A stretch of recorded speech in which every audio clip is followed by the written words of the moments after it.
వచ్చిన మీ అందరికీ యేసుక్రీస్తు నామమున పేరిట శుభాభినందనలు. యెషయా గ్రంథము 6వ అధ్యాయము 5వ వచనం. అది శుద్ధి చేయబడదు.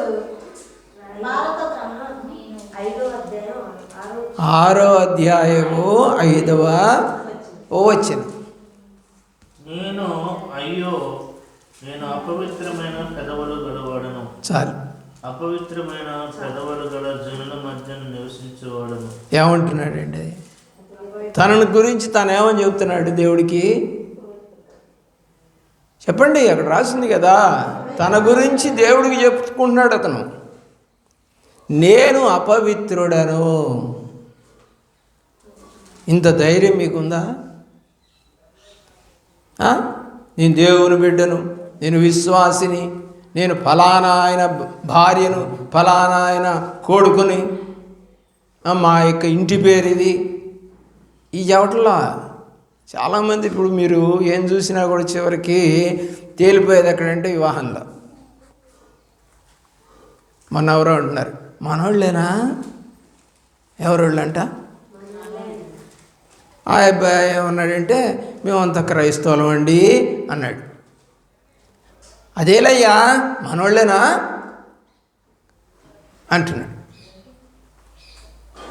దేవుని ప్రేమించిన ప్రియ బిడ్డలారా, మా వదిన గారి కొడుకు అమెరికా పోయి యూదుల అమ్మాయిని చేసుకున్నాడు. వీళ్ళ కులం ఏందో వాళ్ళకి తెలియదు, వాళ్ళదేంటో వీళ్ళకి తెలియదు. పోనీ వాళ్ళ అమ్మా నాన్న కులాలు ఒకట అంటే కాదు. వాళ్ళ నాన్నగారేమో గ్రీసు దేశస్థుడు, వాళ్ళ అమ్మగారేమో యూదురాలు. వాళ్ళిద్దరు కలిసి పుట్టిన పిల్ల ఈ అమ్మాయి. దేవుడు ఎవరిని కనికరిస్తాడు, ఎవరిని కాపాడుతాడని చూస్తే బైబిల్ ప్రకారం దేవుణ్ణి ఎరిగిన వారిని అన్నాడు తప్ప కులాన్ని బట్టి అనలా,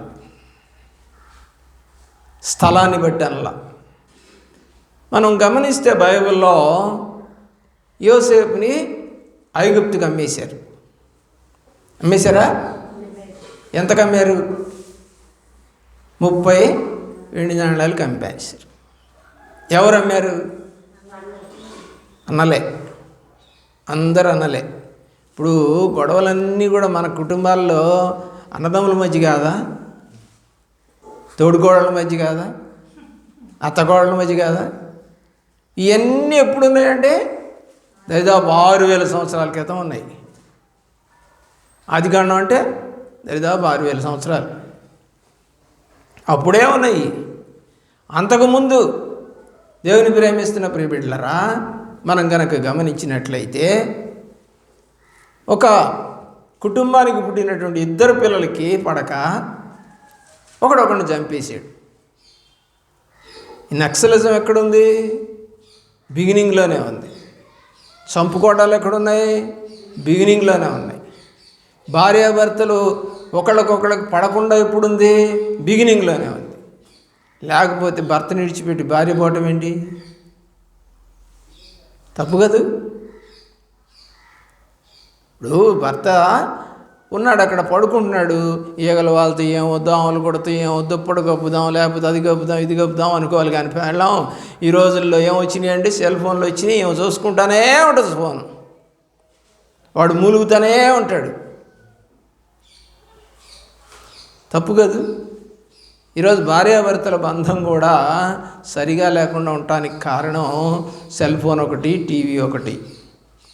అమ్మగారులకి బయట తిరుగుదామని ఎవడో కేకేస్తూ ఉంటాడు, 1కి 2, 1కి 2, 1 కొంటే 2 అంటూ ఉంటాడు. ఇక భర్త ఎడిపోయాడో తెలియదు, ఇల్లు ఏమైపోతుందో తెలియదు. అయిపోతున్నాయని పక్కా ఉంటుంది. అవునా అయిపోయినాయి, నేను కూడా తీసుకోవాలి, నేను ఊరు పోయి తీసుకుందాం అన్న కుదరలో వాడు ఇక్కడికి వచ్చాడు. వస్తాడు, బాగా వస్తాడు. దేనికి చెప్పండి? మనకి ఎసరు పెట్టడానికి. కుటుంబాల్లో చిచ్చు పెట్టేవాడు వాడే. కాబట్టి ఆ తర్వాత అతను ఏమవుతాడంటే, ఇప్పుడు చదివినటువంటి వ్యక్తి ఎవరు? యెషయా ఏమని చెప్పుకుంటున్నాడు? అపవిత్రుడను, పనికి మాలిన వాడను. అతని నోటికి దూత ప్రియులరా కారు నిప్పును తీసుకొని వచ్చి అతని నోటికి తగిలించి నీ పాపము పరిహరించబడింది అని అంది. ఏంటా నిప్పు అంటే? చెప్పమ్మా. వాక్యం ఎక్కడుంది? అది ఇర్మియా గ్రంథంలో కనపడుద్ది. నా మాట అగ్ని వంటిది కాదా? ఈ అగ్ని ఎవరి నోట్లో అయితే ఉంటుందో, ఎవరి నోట్లలో అయితే ఉంటుందో, పాపం అనే మాటలు రావండి నోట్లో నుంచి. చేద్దామనే మాటలు రావండి, చెడు మాటలు రావండి, అసహ్యమైన మాటలు రావండి. ఎప్పుడైతే ఏమండి పాలతో నింపబడినటువంటి పాత్ర, అలాగే మురికి నీటితో నింపబడిన పాత్ర, దేన్ని కోరుకుంటాం అంటే దేన్ని కోరుకుంటాం? పాలతో నింపబడిన పాత్రనే కోరుకుంటాం. మరి దేవుడు నీ యొక్క హృదయము పాపముతో నిండి ఉన్నటువంటి పాత్రగా ఉంటే, లేదా ఆయన మాటలతో నింపబడినటువంటి పాత్రగా ఉంటే ఎన్నుకుంటాడా? లేదా పాపంతో నిండి ఉన్నటువంటి పాత్రగా ఉంటే ఎన్నుకుంటాడా? దామ్మా పాపి దా మా రాజ్యంలోకి అంటాడా? అండా ఏమన్నాడు? నేను పరిశుద్ధుడను, మీరు కూడా పరిశుద్ధులే ఉండండి, అప్పుడు మన ఇద్దరం కలుసుకుందాం. అర్థమవుతుందా? తాగుబోతాడు ఫ్రెండ్ అండి, తిరుగుబోతాడు ఫ్రెండ్ అండి, పేకాటోడు ఫ్రెండ్ అండి, వ్యభిచారి ఫ్రెండ్ అవుతాడు. బార్ దగ్గర ఎవరుంటారండి?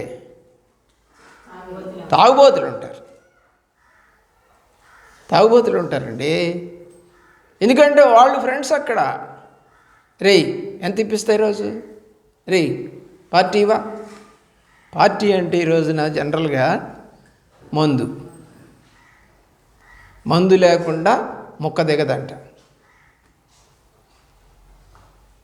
దేవుని ప్రేమించిన ప్రియులారా, ఈ యొక్క అధ్యాయంలో, యెషయా గ్రంథం అనే అధ్యాయంలో మొదటి వచనం చదవండి. మొదటి వచనం చూడండి. 6వ అధ్యాయము మొదటి వచనం, 2వ వచనం.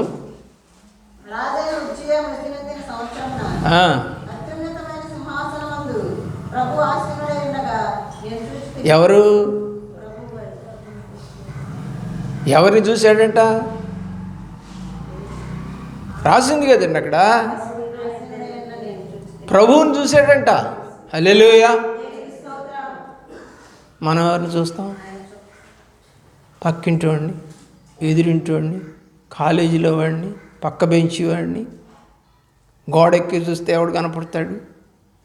చేలోకి వెళ్తే ఎవడు కనపడతాడు? రోడ్డు మీదకి వెళ్తే ఎవడు కనపడతాడు? ఏ సూపు నీది? నీ సూపు నా సూపు ఒకటే. అప్పుడే కలుసుకునేది. నీ సూపు నా సూపు ఒకటైనప్పుడే కలుసుకునేది. లేకపోతే ఏయ్ ఏయ్ అంటుంటుంది. సూపు కలవకపోతే అట్టంటది. సూపు కలిస్తేనేమో అంటది. తేడా ఉంది దానికి దీనికి. ఇవన్నీ నేను చెప్పేవి కావు, లోకమే, అన్ని లోకమే చెప్పేది. కానీ ఇతను ఎవరిని చూస్తున్నాడంట? ప్రభువుని చూస్తున్నాడంట. ఏం కనపడిందో చదవండి. ఆయన చొక్కాయి అంచులు దేవాలయం నిండుకొనెను. ఆయనకు పైగా శరాపులు నిండి ఉండేది. ఒక్కొక్కరికి 6 రెక్కలుండెను. ప్రతివాడు 2 రెక్కలతో తన ముఖమును, 2 తన కాళ్ళను కప్పుకొనుచు, 2 ఎగురుచుండెను.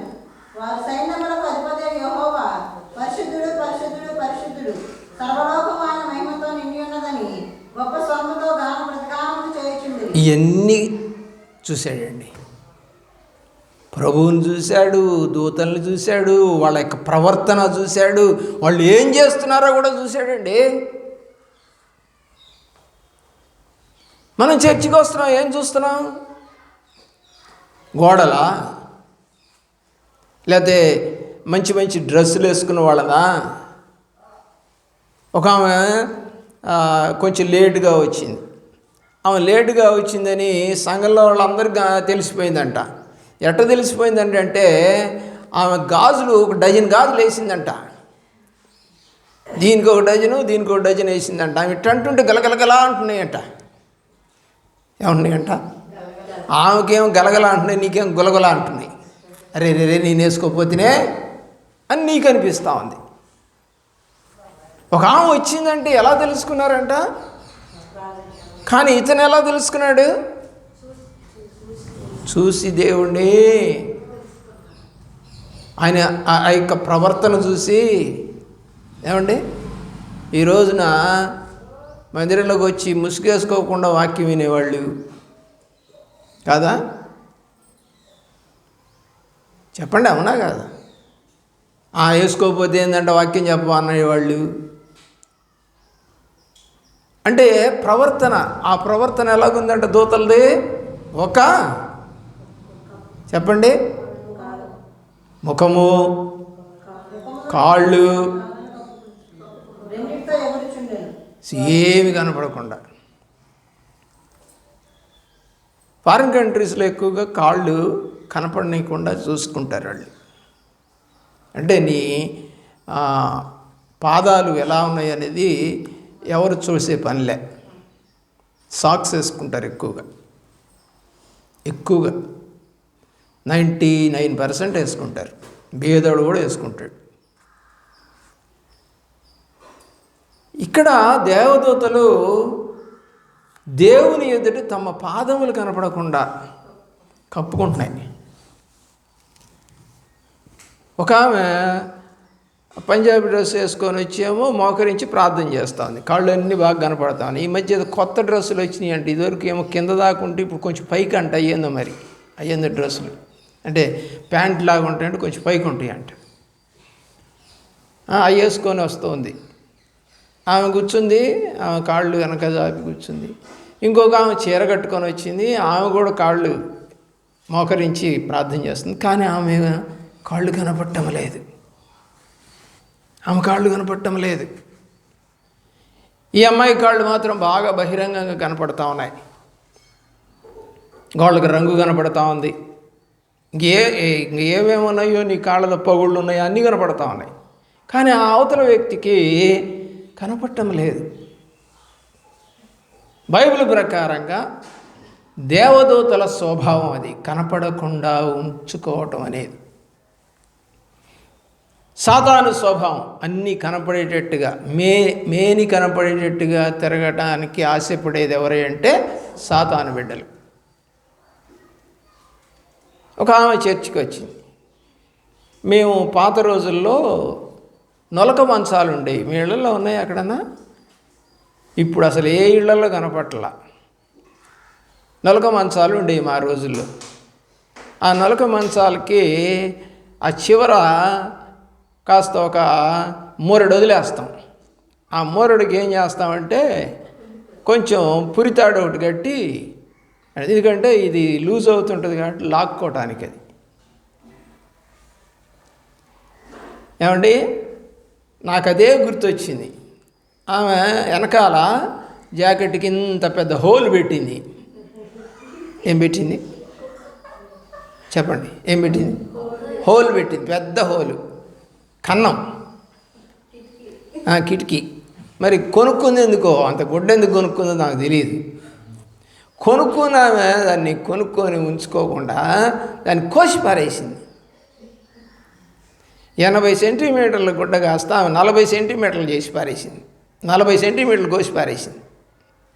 ఆ కోసేసిన తర్వాత పైన కింద కొంచెం దగ్గరగా ఆ హుక్ లాగా పెడతారు కదా, అటు పెట్టేసేసి ఇక ఏం చేసిందంటే నొలకతాడు కట్టింది. ఏం కట్టింది? నొలకతాడు కట్టేసింది. లేస్ కనుక బూటు కలుపుకుంటాం కదా, అట్టు అల్లింది. 2-3 సార్లు ఏదో అటు ఇటు తిప్పి దానికి ఏదో కుచ్చులు పెట్టి ఏలాడదీసింది. అంజలి లాంటి పిల్ల ఏం చేసిందంటే ఆ పిల్లకి తెలియక దాన్ని టాంది, అంతే ఊడిపోయేది. పాపం ఎక్కడుంది? పాపం ఎక్కడుంది? అసలు ఎందుకు మేలుని నువ్వు చూపించడానికి ప్రయత్నం చేశావు? అందం పోతుందనే, లేకపోతే అందం కనపడాలనే, లేకపోతే ఎదుటివారిని ఆకర్షించాలనా, ఏదో పాపము చేయాలని ఆశపడతా ఉన్నావా? ఈరోజున అలాంటి బుద్ధి ఉంది.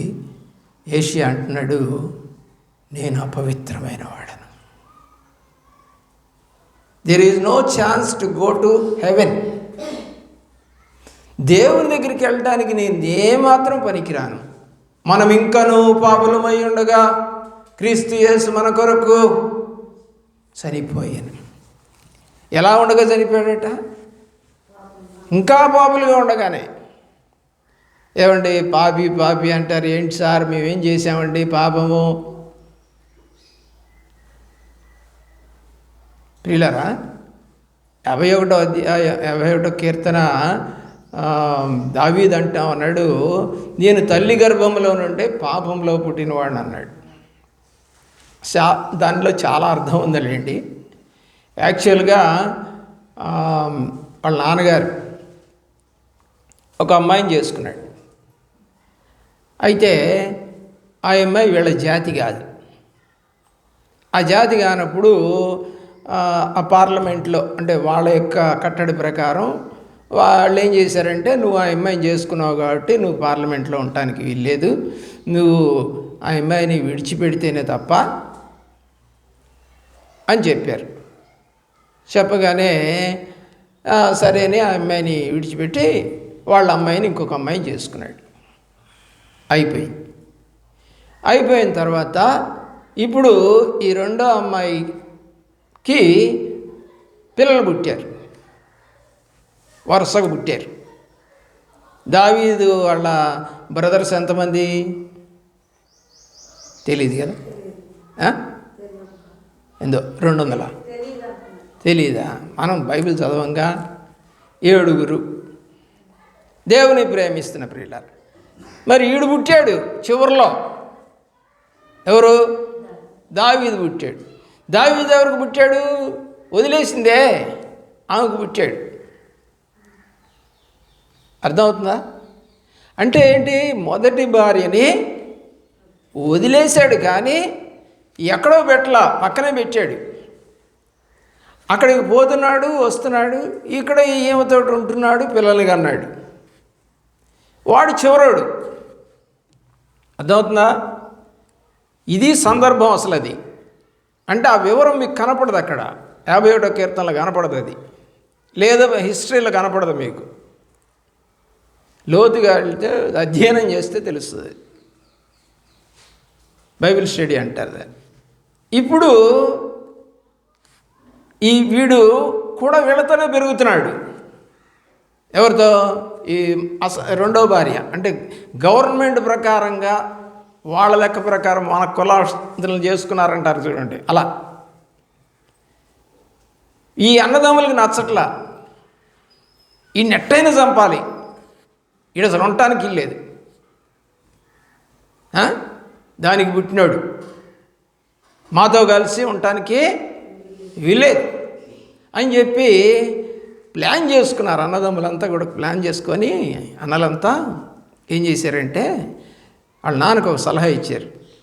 నాన్న మన గొర్రెలు ఉన్నాయి కదా, ఆ గొర్రెల్ని వాడిని తోలుకుపోమ్మను, మేము వేరే వేరే పనులు చేసుకుంటున్నాం కదా అని. ఎందుకు తోలుకెళ్ళమన్నారు? ఎక్కడికి వెళ్తారండి గొర్రెల్ని? ఎక్కడికి తీసుకెళ్తారు వాళ్ళు? అరణ్యానికి. అరణ్యంలో ఏముంటాయి? పులులు, సింహాలు, తోడేళ్ళు ఉంటాయి. అక్కడ ఏదో ఒకటి బట్టి చంపేస్తుందండి అని వాళ్ళ ప్లాన్. దేవుని ప్రేమించిన పిల్లారా, అయితే అక్కడికి వెళ్తే దేవుడు అతనికి తోడై ఉండి తోడేళ్ళని, సింహాన్ని చంపేశాడు. అయ్యిండి చంపట్లా, ఆడిని చంపేసి. అలాగా వాళ్ళు ఏం చేసేవాళ్ళు చెప్పండి? అన్నలు గుర్తు చేసుకోవాలి మీరు. అన్నలు ఏం చేసేవాళ్ళు? సైనికులు వాళ్ళు. సౌలు యొక్క సైనికులు వాళ్ళు. యుద్ధరంగంలో ఉన్నారు, గొలియాతును చంపడానికని వెళ్ళారు. కానీ వాడు, ఎందుకురా నువ్వు మీ వాళ్ళు మా వాళ్ళు చచ్చిపోవటం, మీలో నుంచి ఒకటి రండి, మాలో నుంచి మేము ఒకళ్ళం వస్తాం, ఫిలిస్తీన్లో నుంచి మేము ఒకళ్ళం వస్తాం, మీరు గెలిస్తేనేమో మేము మీకు దాసోహం, మేము గెలిస్తేనేమో మీరంతా మాకు దాసోహం అని చెప్పి ఎన్ని రోజులండి? 40 రోజులుగా చెప్తున్నాడు. 40 days అక్కడే ఉన్నారు యుద్ధ భూమిలో ఇద్దరు. 40 రోజులు చెబుతున్నాడు ఛాలెంజ్. ఎవడండి రండి, మీలో ఒకడు రండి, మాలో నుంచి ఒకళ్ళం వస్తున్నాం, నువ్వు గెలిస్తే ఇది, నేను గెలిస్తే ఇది. ప్రియులరా, సరే రోజులు గడిచిపోతున్న యుద్ధ రంగంలో యుద్ధం జరగట్లేదని సంగతి అర్థమైపోతుంది ప్రజలకి. ఇప్పుడు ఈ చిన్నవాడిని దావీదుని పంపించాడు వాళ్ళ నాన్నగారు. ఆయన పోయి మీ అన్నలు ఉన్నారు, మరి 40 రోజుల నుంచి అక్కడే ఉన్నారు, తిండి ఏంటి ఏమీ లేదు, ఇదిగో ఇవన్నీ తీసుకుపో అని చెప్పి జొన్నుగడ్డలు అవన్నీ తెచ్చి పంపించాడు. సరే వాడు పోయినాడు ఊరకొండవద్దు. మన అంజలి వెళ్ళాకేమో మంచి బుద్ధి ఉంటే పోనీలే, నాన్న చెప్పిన మాట విందాం, అమ్మ చెప్పిన మాట విందాం, లేకపోతే ఎందుకులే ఎదురు తిరగటం అనుకుంటే ఇది ఎదురు తిరుగుద్ది. ఇది చిన్నది ఎప్పుడు ఎదురు తిరుగుద్ది. ఆ చిన్నవాడు ఏం చేశాడంటే అడిగిపోయి ఏంది ఇట్టున్నారు మీరు, ఏం సంగతి ఇది అని ఎంక్వైరీలు చేసుకుంటే, ఏం లేదు బాబు వాడు ఇట్టు అంటున్నాడు, అయితే మా రాజుగారేమో ఎవరైతే వాడిని చంపుతారో వాడికి పిల్లనిస్తానంటున్నాడు, అర్ధరాజ్యం ఇస్తానంటున్నాడు, కానీ ఎవడు పోవట్లేదు ముందుకి. ఇక అన్నలకు కోపం వచ్చింది. ఎరా నువ్వు ఏంటి యుద్ధం చూడటానికి వచ్చావా, పరపో అన్నాడు. సరే అట్లా 2-3 దగ్గర విషయం తెలుసుకున్నాడు. తెలుసుకొని ఒక సిపాయికి చెప్పాడంట, నేను దాన్ని చంపుతానని. ఇక అప్పుడు సౌలు రాజు దగ్గరికి తీసుకుపోయారు. సరే వాడు చూస్తేనేమో బొడ్డోడు అంటే మరి చిన్నోడేం కాదులే, చివరోడు. పిల్లరా మరి ఎవరబ్బాయి ఏంటి ఎంక్వైరీ చేసుకున్నాడు, అయిపోయింది.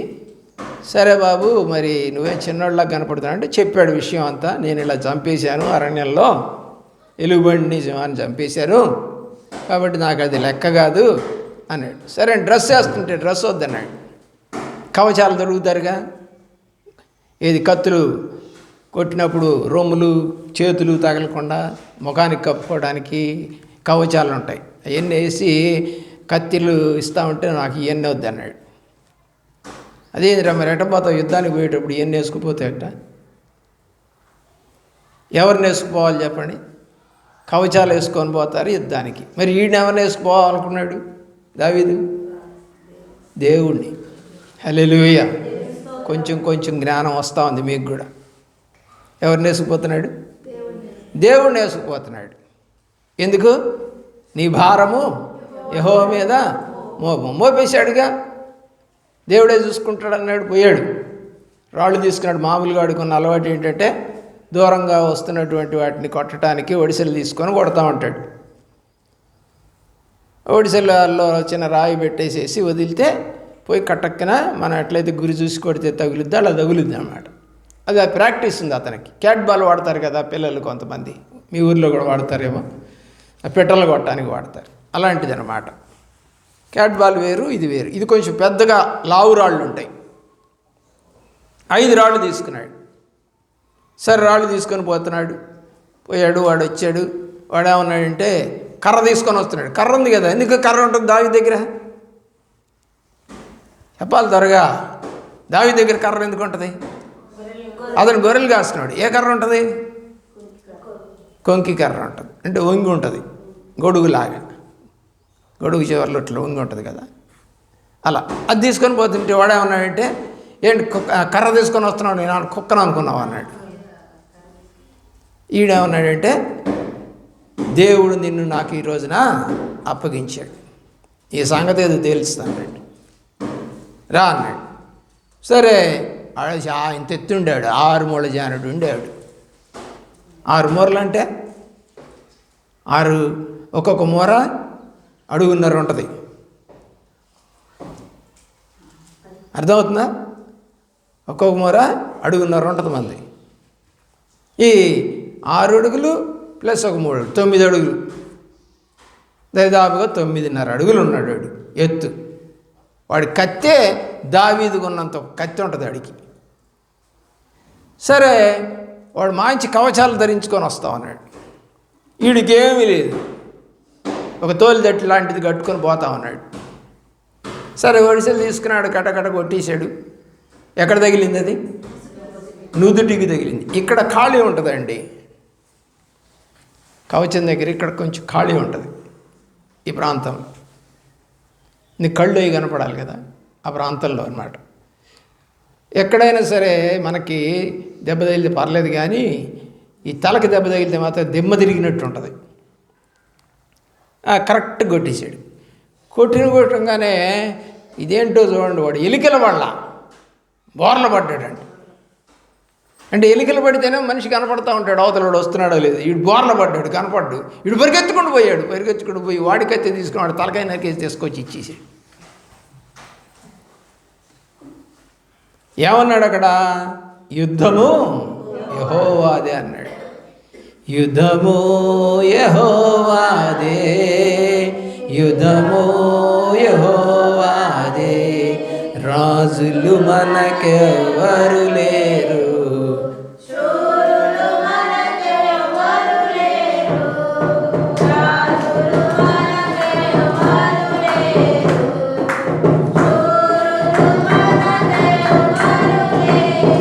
సైన్యములకు అధిపతి అయినా యెహోవా మనకింద.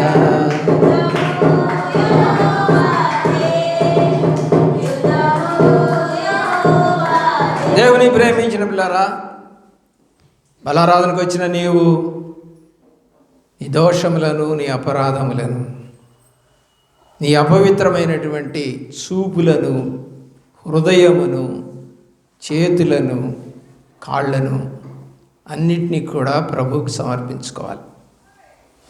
ఆరాధన చేస్తూ ఉన్నాం. దేవుడు ఏం చెప్పాడు? నేనొచ్చు పర్యంతము దీన్ని చేయమని చెప్పాడు. బలారాధన క్రమం. ఆయన ఎప్పుడు వస్తాడో తెలియదు. అప్పటి వరకు మత్తయి సువార్త 6వ అధ్యాయం ప్రకారంగా అంతం వరకు సహించిన వాడే రక్షణ పొందుతాడు. అంటే ఆయన వచ్చేంత వరకు. మరి మన కాలం ఎంతో మనకు తెలియదు, కానీ ఆయన కాలం వరకు మనం వేచి ఉండవలసిన వారమే, ఎదురు చూడవలసిన వారమే. ఈ సందర్భంలో దేవుని ప్రేమిస్తున్న ప్రియ బిడ్డలారా, ఈ యొక్క పాపిని అనేటువంటి మాట వాడటానికి చాలామంది ఇష్టపడట్ల.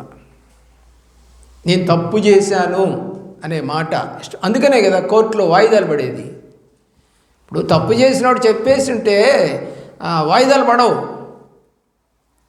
ఏంట్రా నువ్వు చేసావంట కదా, నువ్వు పొడిచావంట కదా, నువ్వు తిట్టావంట కదా, నువ్వు కొట్టావంట కదా, రక్తం గారేటట్టు కొట్టావంట కదా, దొంగతనం చేసావంట. అవును సార్ చేశానండి అని అంటే గొడవ ఉండదు. అలా కాదండి, ఇలాగ మధ్యలో ఎవడుంటాడు? లాయర్ గారు ఉంటారు. లాయర్ అని మీరంటారు, మేమంటే ఏమంటాం తెలుసా? లాయర్ అనం, లయ్యర్ అంటాం. లయ్యర్ అంటే అబద్ధీకుడు. అంటే ఉన్నది లేనట్టుగా, లేనిది ఉన్నట్టుగా మార్చి చెప్తూ డబ్బులు గుంజుతూ చివరికడికి శిక్ష పడుతుంది గ్యారంటీ. ప్రియులారా, ఇలాంటి పరిస్థితి గమనించండి. ఆ జ్ఞాపకం చేసుకోమన్నప్పుడు చాలామందికి ఏం మనసు వస్తుంది చెప్పండి? యేసయ్యా యేసయ్యా అంతేనా? అదేనా జ్ఞాపకం అంటే? మరి జ్ఞాపకం అంటే సిలువలో ఆయన నీ కొరకు పడిన శ్రమను జ్ఞాపకం చేసుకోవాలి. అది జ్ఞాపకం చేసుకోవాలంటే నీ ప్రార్థన ఎలా ఉండాలి?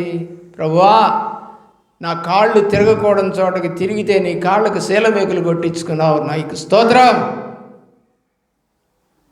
ఎక్కడెక్కడ తిరిగినాయి నీ కాళ్ళు? పేకాటాడే దగ్గరికి వెళ్ళియా, వ్యభిచారం చేసే దగ్గరికి వెళ్ళియా, బారు దగ్గరికి వెళ్ళిందా, లేదా ఎగతాళిగా మాట్లాడుకునే దగ్గరికి వెళ్ళిందా, కొట్టుకునే చోటకి వెళ్ళిందా, ఎక్కడికి వెళ్ళింది? జోదం ఆడే దగ్గరికి వెళ్ళిందా, దొంగతనం చేయడానికి వెళ్ళియా? గుర్తు చేసుకో. అందునిమిత్తం ఆయన నీ కాళ్ళకు బదులుగా ఆయన కాళ్ళకు మేకులు కొట్టించుకున్నాడు. అది జ్ఞాపకం చేసుకోవటం అంటే. అలాగే నా చేతులు తాకకూడనేవి తాకినాయి ప్రభువా. ఏమేమి తాకినాయో, సిగరెట్ ముట్టుకుందో, మందు బాటిల్ ముట్టుకుందో, ఒక అమ్మాయిని ముట్టుకుందో, ఒక అబ్బాయిని ముట్టుకుందో, ఒక దొంగతనం చేయడానికి ఒక వస్తువును ముట్టుకుందో, దేన్నైతే ముట్టుకోకూడదు, అది మనది కాదు అని తెలిసినా కూడా ముట్టుకున్నావో అవన్నీ జ్ఞాపకం చేసుకొని ప్రభువా ఈ చేతులకి నాకు కొట్టాల్సిన మేకులు నువ్వు కొట్టించుకున్నావు. అది జ్ఞాపకం చేసుకోవడం. అపవిత్రురాలువా అపవిత్రుడువా అనేది నీకు తెలుసు. ఎవడో పోలీసుడు దెబ్బలు కొడితే అవునండి చేశానండి అప్పుడు ఒప్పుకోవడం కాదు. ముందే ఒప్పుకుంటే దెబ్బలు ఉండవు, ముందే ఒప్పుకుంటే శిక్ష తగ్గుద్ది. కానీ మనం ఒప్పుకోవట్లేదు, ఇష్టపడట్లేదు ఒప్పుకోవడానికి. అనవసరమైన చోట్లకి నీ కాళ్ళు వెళ్ళాయా, అనవసరమైనటువంటి ప్రతిదానిని ముట్టుకున్నాయా, రెండు అయిపోయాయి. మూడోది, ఇష్టం వచ్చినట్టుగా సెల్ ఫోన్లు చూసో, బయట చూసో, లేకపోతే ఏదైనా సినిమాలు చూసో, పోస్టర్లు చూసో ఏమైపోతున్నారు, ఇంప్రెస్ అయిపోతున్నారు. పాపం చేయటానికి ఇష్టపడుతుంది. దాన్ని ఏమన్నారంటే తలంపులు. ఆ తలంపులకు బదులుగా ఆయన తలకి ముళ్ళ కిరీటం పెట్టుకున్నాడు. మన చెడ్డ తలంపులకు బదులుగా ఆయన యొక్క తలకి ముళ్ళ కిరీటం పెట్టాం. అందుకు జ్ఞాపకం చేసుకోవాలి. అందుకు దేవుని ప్రేమిస్తున్నావా?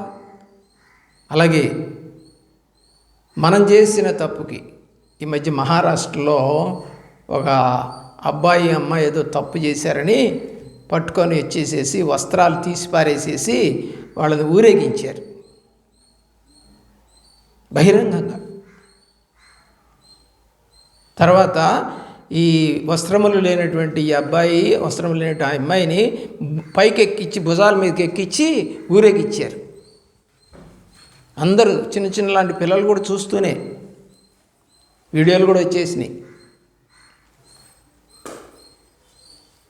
పాపం పాపం.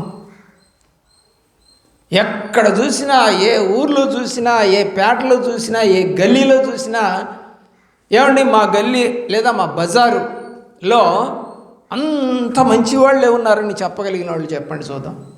ఏ బజార్లో అయినా సరే, చిన్న బజారే కావచ్చు, పెద్ద బజారే కావచ్చు, లేదా 4 ఇళ్ళన్న ఉన్నటువంటి బజారే కావచ్చు.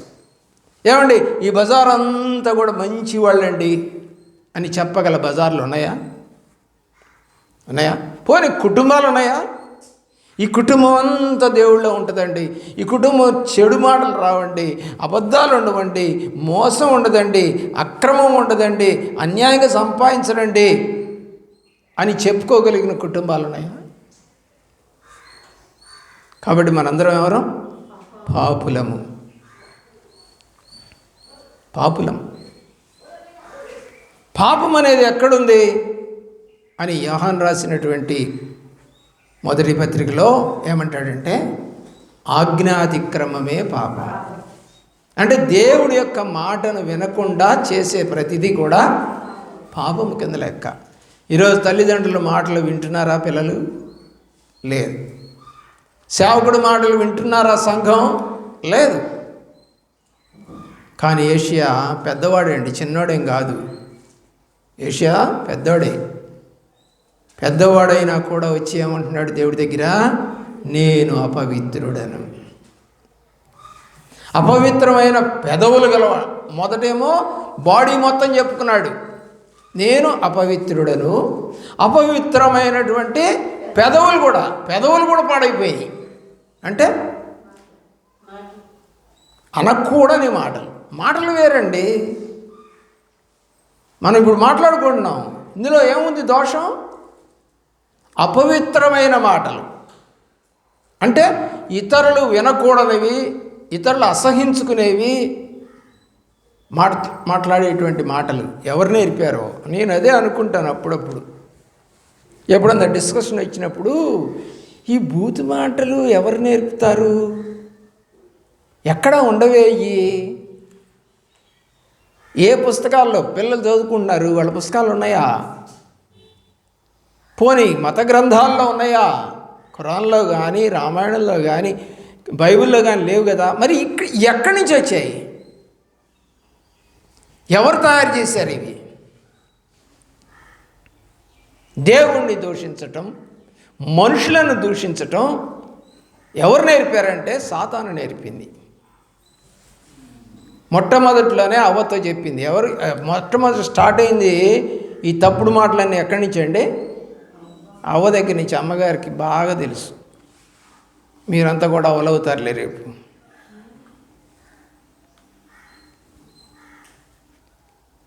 వాడికి నేర్పింది, ఆ అమ్మాయికి నేర్పేసింది ఇది.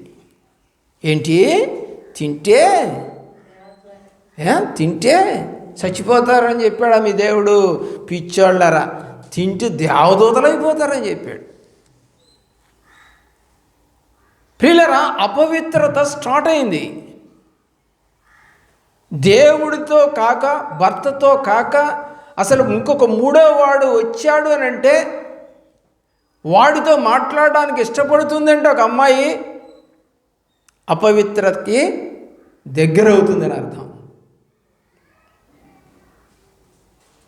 దేవుని యొక్క ప్రేమల ప్రియుల.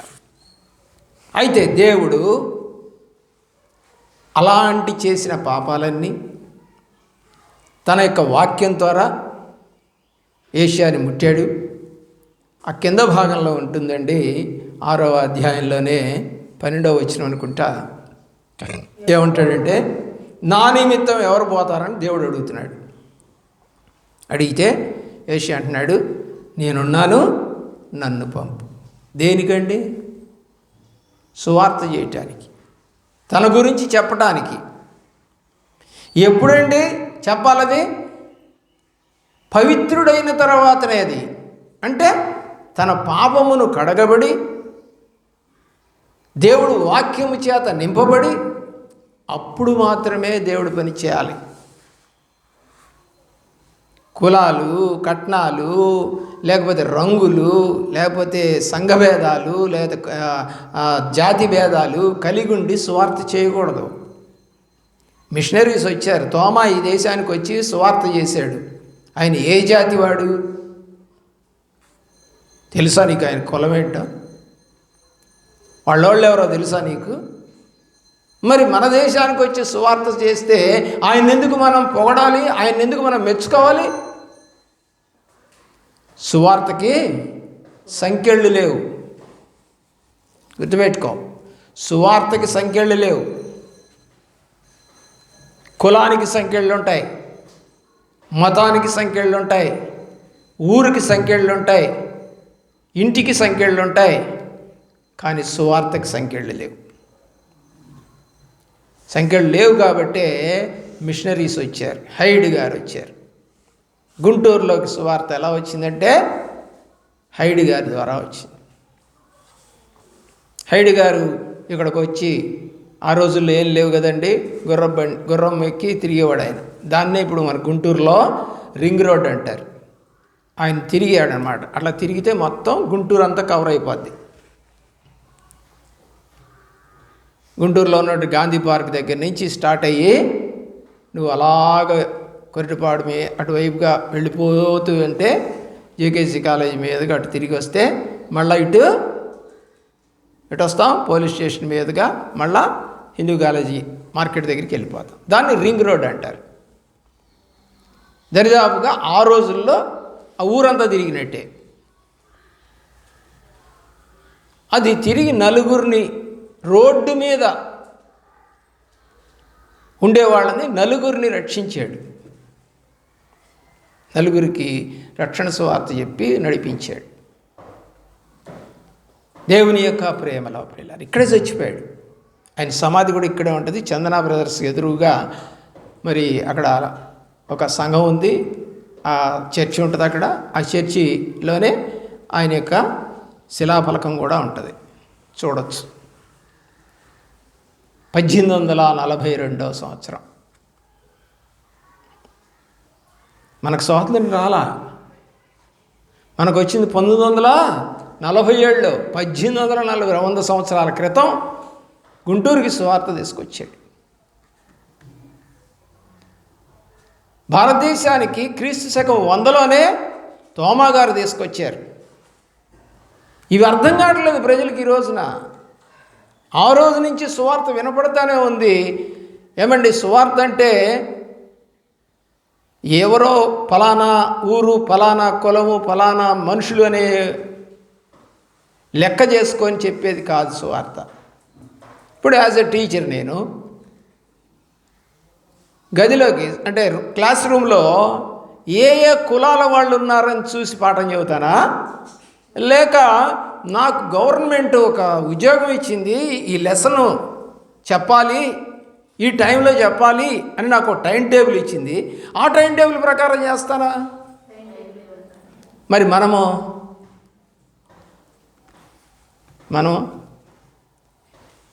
మనకిప్పుడు చూసుకుంటే లూథరన్ సంఘమా, ఓహో మీరు 2,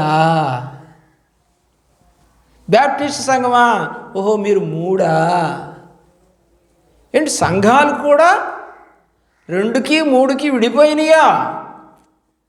అంటే ఆ కులస్తులు అక్కడ ఉంటారు, ఈ కులస్తులు ఇక్కడ ఉంటారు అని చెప్పేసి చెప్పుకునే స్థాయికి ఈ రోజున వచ్చామా?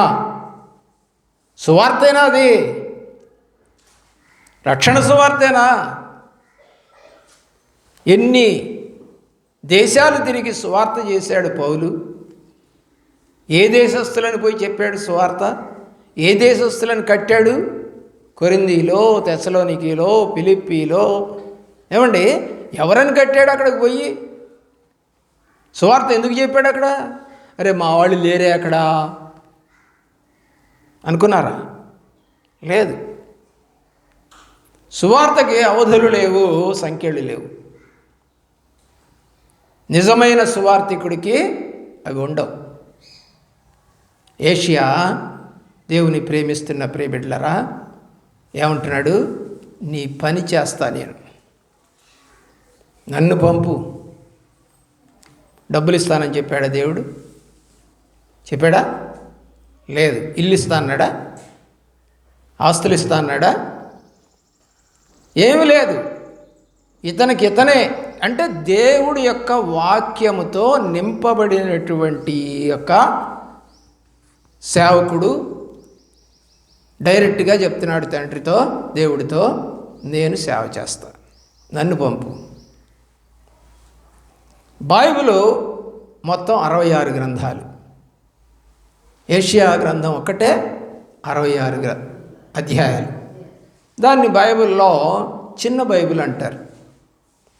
ఏషియా గ్రంథాన్ని చిన్న బైబిల్ అంటారు. ఎంత ఆధిక్యత వచ్చిందో చూడండి.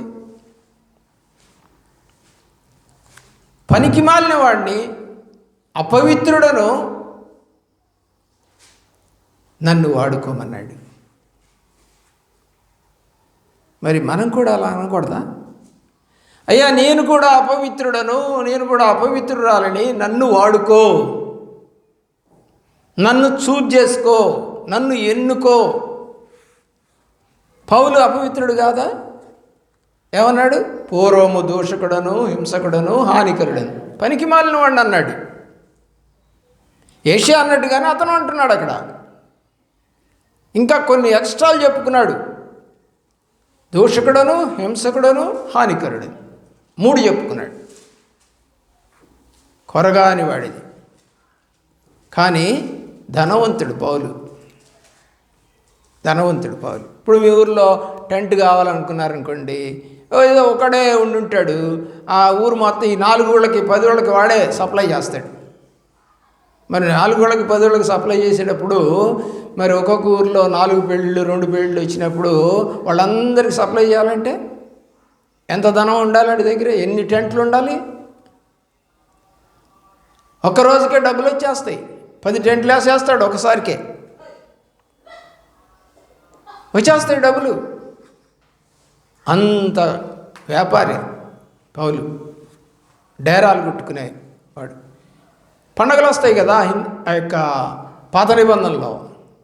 ఆ పండగలన్నిటికీ కూడా ఇశ్రాయేలు ఏం కావాలి?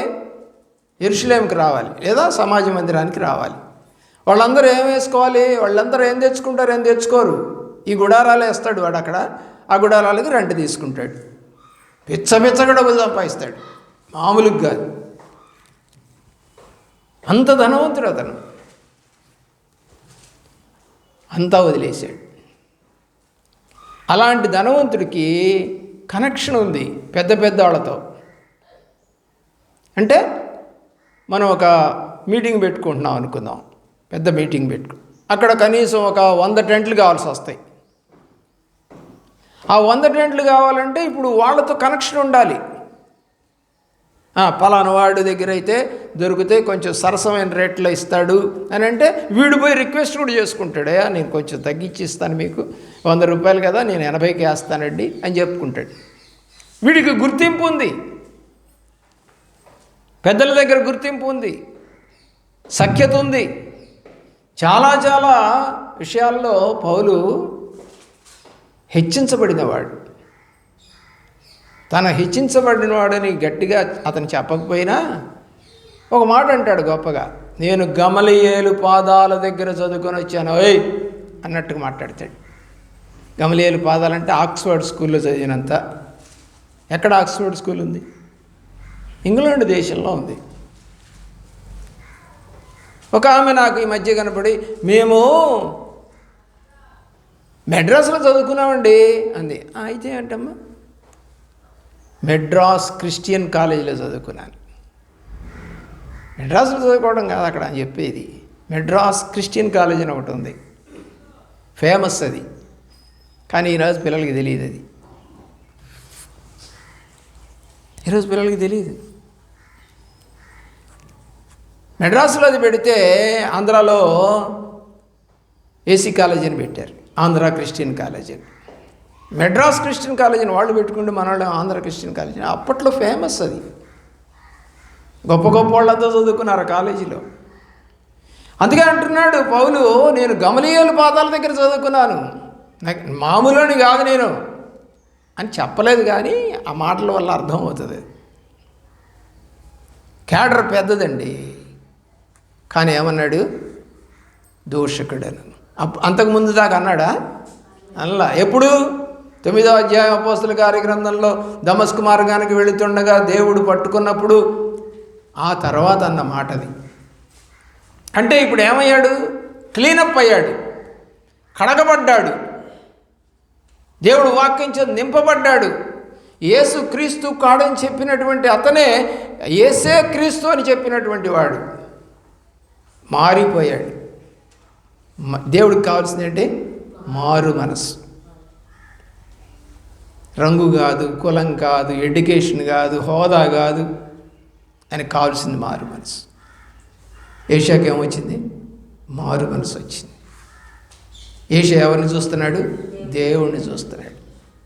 ఏషియా ఏం చేస్తానన్నాడు? నీ పని చేస్తానన్నాడు. మరి మనకేం మనసు వచ్చింది? ఏం పని చేస్తా ఉన్నావు? ఆలోచించి ఇంకొక 2 మాటలు చెప్పి నేను ముగిస్తాను. దేవుని యొక్క ప్రేమలో నీ జీవితంలో ఎప్పుడైనా సరే దేన్ని వదిలిపెట్టాలో తెలుసుకున్నావా? దేన్ని వదిలిపెట్టాలి? హెబ్రీ పత్రిక 9వ అధ్యాయము 14వ వచనం.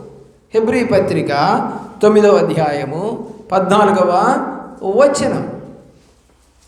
దేన్ని వదిలిపెట్టాలో రాశాడు ఇక్కడ. చదవండి.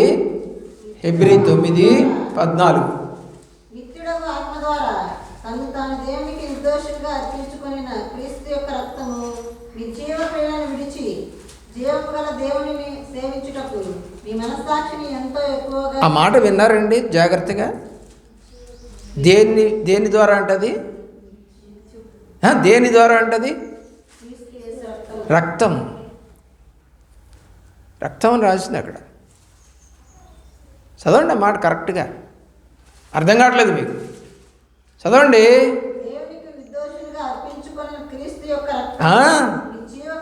క్రీస్తు యొక్క రక్తం. నువ్వు ఇప్పుడు వచ్చింది దేనికి? రక్తం దగ్గరికి వస్తే ఏం పోవాలి నీలో? మరి ఉన్నాయి ఎందుకు? కడుగుతుందని బైబిల్ చెప్తా ఉంది. తీసివేసుకోవడానికి ఇది శక్తి కలిగిన రక్తం అని చెప్తా ఉంది. మరి ఆ రక్తం తీసుకుంటూ కూడా ఇంకా నిర్జీవ క్రియలు ఎందుకు చేస్తున్నావు?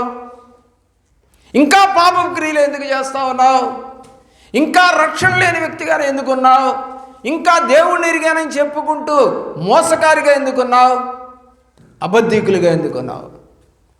తీసుకుంటున్నానని చెబుతున్నావు, కానీ బైబిల్ చెప్తా ఉంది ఆ రక్తం తీసుకున్న వాళ్ళు నిర్జీవ క్రియలు చేయరు. జీవము లేనటువంటి క్రియలు నువ్వు అనుసరిస్తూ చేస్తూ, నేను మళ్ళా ఈరోజు టేబుల్ తీసుకున్నాను, ఈరోజు బలారాం తీసుకున్నాను అని చెబుతావా? పిల్లలు ఆలోచన చేయండి. పైన భక్తి పనికిరాదు.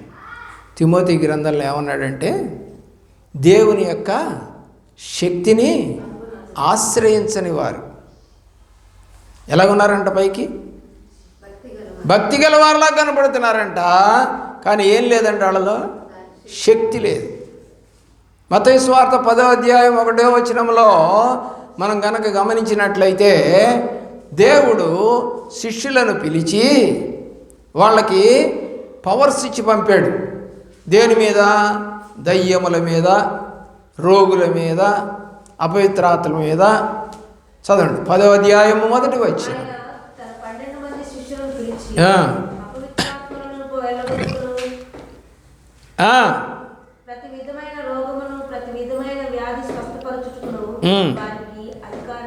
దేవుని ప్రేమించిన పిల్లలు అధికారం ఇచ్చాడు కదా వాళ్ళకి. అధికారం తీసుకున్నారు కదా వాళ్ళు. ఇప్పుడు వాళ్ళు ప్రార్థన చేసినా చేతులు పెట్టినా పోవాలి కదా. కానీ యేసు ప్రభు వారు రూపాంతర కొండ మీదకి వెళ్ళారు. అర్థమవుతుందండి? రూపాంతర కొండ మీదకి వెళ్ళారు. ఏమండి, అందరూ వెళ్ళలేదులేండి. యేసు ప్రభు వారు ఇంకొక ఇద్దరు వెళ్ళారు. ఇప్పుడు కింద ఉన్నారు, మిగతా శిష్యులంతా కింద ఉన్నారు. ఒకడు వచ్చాడు వాళ్ళ అబ్బాయికి బాగలేదని. ఏమని? మా అబ్బాయి బాగలేదు, చాంద్ర రోగం పట్టిందని. సరే, యేసుప్రభు వారు లేరు, వీళ్ళు ఉన్నారు. వీళ్ళని అడుగుతున్నాడు, అయ్యా ఇది రోగం వచ్చింది అని చెప్పి. కానీ అంతమంది 10 మంది ప్రార్థన చేసినా కూడా ఆ రోగం పోలాడికి. సరే, మరి ప్రభువారు ఏరంటే కొండ మీదకి వెళ్ళాడు, వస్తున్నాడు. సరే వచ్చారు, ప్రభువారు వచ్చారు. ప్రభువారు వచ్చిన తర్వాత వాక్యం ఎత్తుక్కోండి, కనపడుద్ది, మార్క్స్ వార్తలు కనపడుద్ది.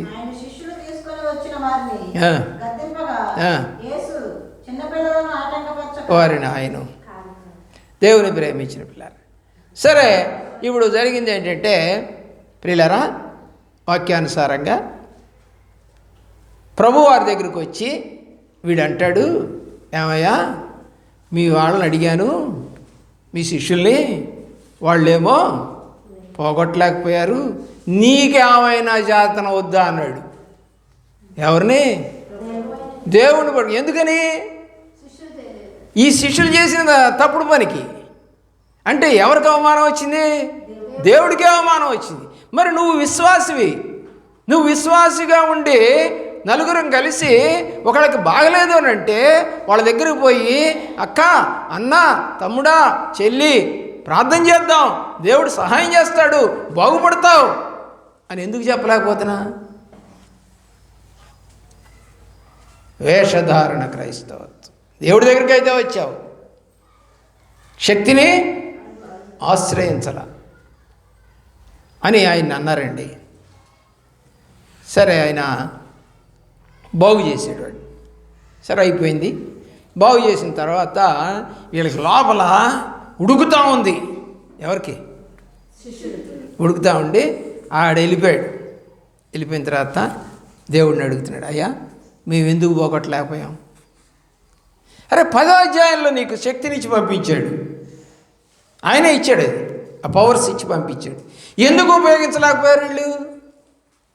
ఆ కింద ఫుట్ నోట్లో అంటాడు, దాన్ని దేవుడే చెప్తాడు, ఏమనంటే ప్రార్థన వలననే అంటాడు. ఎందుకు పోలేదనంటే మీకు ప్రార్థన లేదు. ఈరోజు ప్రార్థన లేకుండా వాక్యం చెప్పేవాళ్ళు, ప్రార్థన లేకుండా చర్చికి వచ్చేవాళ్ళు, ప్రార్థన లేకుండా కూడికి లేకుండా దేవుణ్ణి ప్రేమించామని చెప్పేవాళ్ళు ఎక్కువైపోయారు. కనిపెట్టే కూడికెళ్ళేవు, పాపాలు ఒప్పుకునేటువంటి పశ్చాత్తాపపు కూడికెళ్ళేవు. ఆ కింద ఫుట్ నోట్లో ఏమన్నా ఉంటుందంటే మార్క్స్ వార్తలో అది ఉపవాసము వలననే అని రాసి ఉంటుంది. ఎలా ఉంటుంది? ఉపవాసము వలననే. దేవుడు ఏం చెప్తాడంటే పైన మాటల్లో ప్రార్థన వలననే అన్నాడు. కాబట్టి ఈ రోజున నీవు వాక్యం అంటే ఏంటో నీకు అర్థం కాలేదు, వాక్యం తెలియటం, దాని ప్రకారం నడుచుకోవటం, దాని శక్తిని ఆశ్రయించడం లేదు. నిర్జీవ క్రియలు విడిచిపెడుతుందని బైబిల్ చెప్తా ఉంటే నిర్జీవ క్రియలను అలాగే ఉంచుకున్నావు అని అంటే నీవు దీని దగ్గరికి క్యాజువల్గా కొట్లో కొనుక్కొని కూల్ డ్రింక్ తాగినట్టు తాగుతున్నావా, లేదా దగ్గుమందు తాగినట్టు తాగుతున్నావా? చెప్పండి. దగ్గుమందు తాగినట్టు తాగుతున్నావా, లేకపోతే కూల్ డ్రింక్ తాగినట్టు తాగుతున్నావా? మరి దాని యొక్క టేస్ట్ బాగుందని తాగుతున్నావా? అరే ఇది రక్తము, ఇది నన్ను కడుగుతుంది, నా పాపాన్ని తీసివేస్తుంది. యోహాను రాసినటువంటి మొదటి పత్రిక 1వ అధ్యాయము 7వ వచనం నుండి 9వ వచనం దాకా ఏముంది? ఆయన రక్తము మన పాపములను కడుగుతుంది అని రాసింది. ఎప్పుడైతే నువ్వు దేవుడితో సహవాసం చేస్తావో అని కూడా రాసింది. చదువు.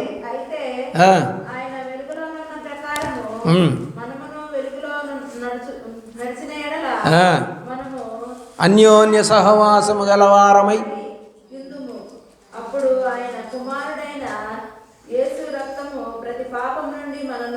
ఎప్పుడు కడుగుద్దంట? ఆ ముందు రాసింది వెలుగులో నడిచిన ప్రకారము మనము కూడా నడిస్తే. మనకంతా చీకటే, జీవితం అంతా చీకటే, హృదయం చీకటే, ఇల్లు చీకటే, అన్ని చీకటి పనులు ఎక్కువ, అన్నీ చీకటి చీకటి చీకటి.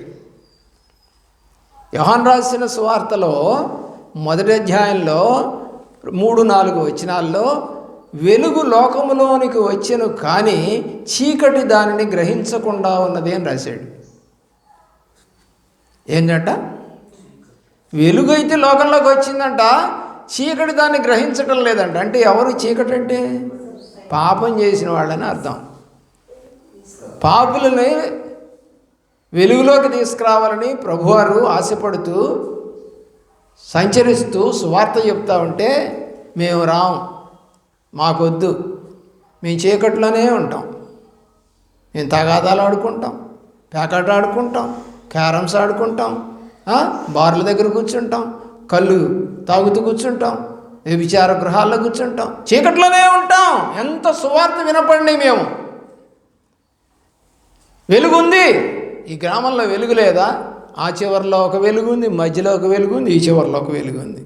3 చోట్ల సువార్తలు జరుగుతున్నాయి ఇక్కడ. కానీ ఎందుకని చీకట్లోనే ఉంది గ్రామం? ఎందుకని కుటుంబాలు చీకట్లోనే ఉన్నాయి? బైబిల్ చెప్తా ఉంది. అది ఎప్పుడు? 2000 సంవత్సరాల క్రితం 1వ అధ్యాయంలోనే కనపడుద్ది. 3-4 వచనాలు యోహాను రాసిన సువార్తలో ఏముంది? వెలుగు లోకంలోనికి వచ్చిన కానీ చీకటి దాన్ని గ్రహించటలేదు. ఎన్ని చెప్పాలండి? దేవుడు నిర్జీవ క్రియలను మీరు విడిచిపెట్టడం కోసమని నేను రక్తం కార్చానని ఆయన చెప్తున్నాడు. నాతో మీరు వెలుగులో సహవాసం చేస్తే నా రక్తం మిమ్మల్ని కడుగుద్దని ఆయన చెప్తా ఉన్నాడు. పరలోక రాజ్యానికి వారసత్వం కలగటానికి అపోస్తుల కార్యగ్రంథం 28:20లో నేను కొనుక్కున్నానని చెప్పాడు. అలాగే నీ దేహముతో పాపాన్ని చేయొద్దని చెప్పాడు. అపవిత్రమైన పనులను చేయొద్దని చెప్పాడు, ముట్టుకోవద్దని చెప్పాడు. చాలా చెప్పాడు బైబిల్లో. చెప్పుకుంటూ పోతే చాలా అవుతాయి వాక్యాలు. ఈ రోజున మానవ జీవితంలో దేన్నైతే ప్రాముఖ్యంగా పట్టుకోవాలో దాన్ని పట్టుకోక వద్దన్న దాన్ని చేస్తూ అవలాగా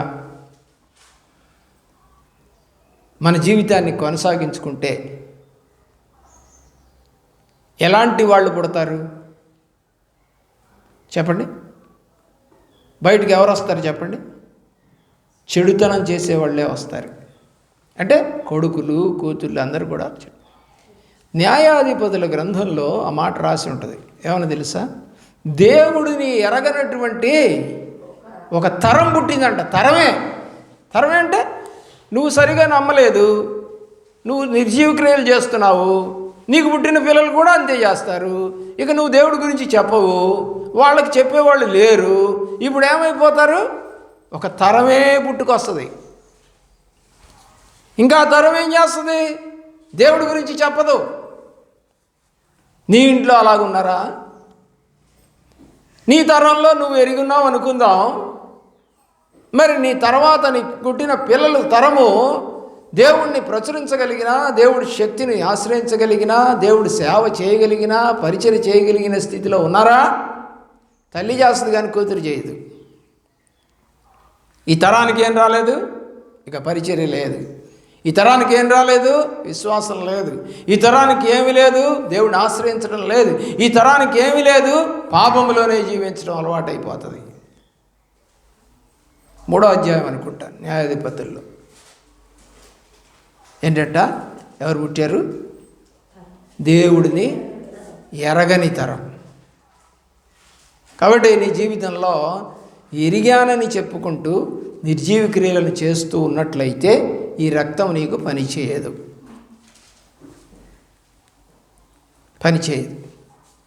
తాగాడండి, ఫుల్గా తాగొచ్చాడు, దగ్గుతున్నాడు.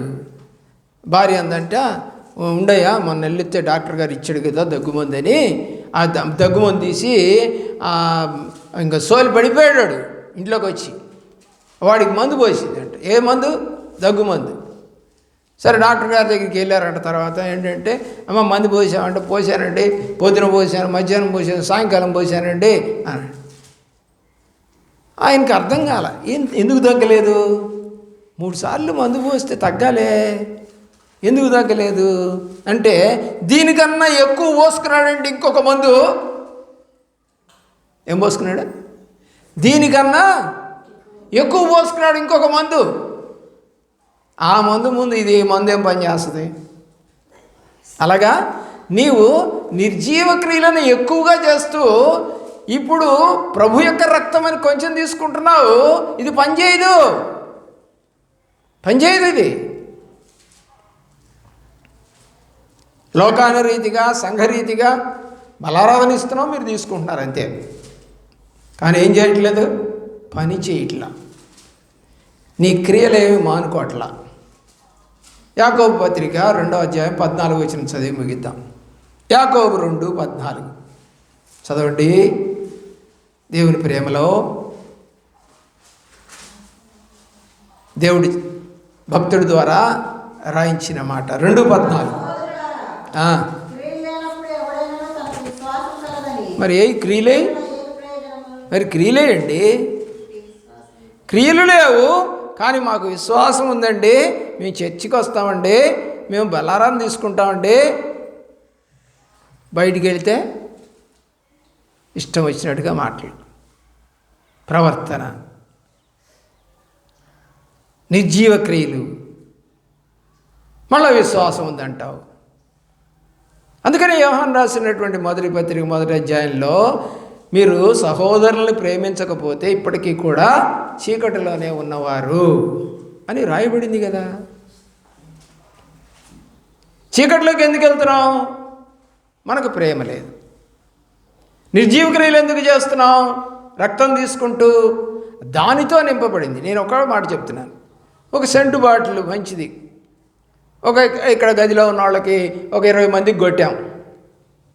20 మందికి కొట్టంగానే ఏ మనిషి ఈ గదిలోంచి అటు వెళ్ళినా, ఆ గదిలోంచి ఇటు వెళ్ళినా, ఈ బజార్లోకి వెళ్ళినా, ఆ బజార్లోకి వెళ్ళినా కూడా ఏమొస్తుంది?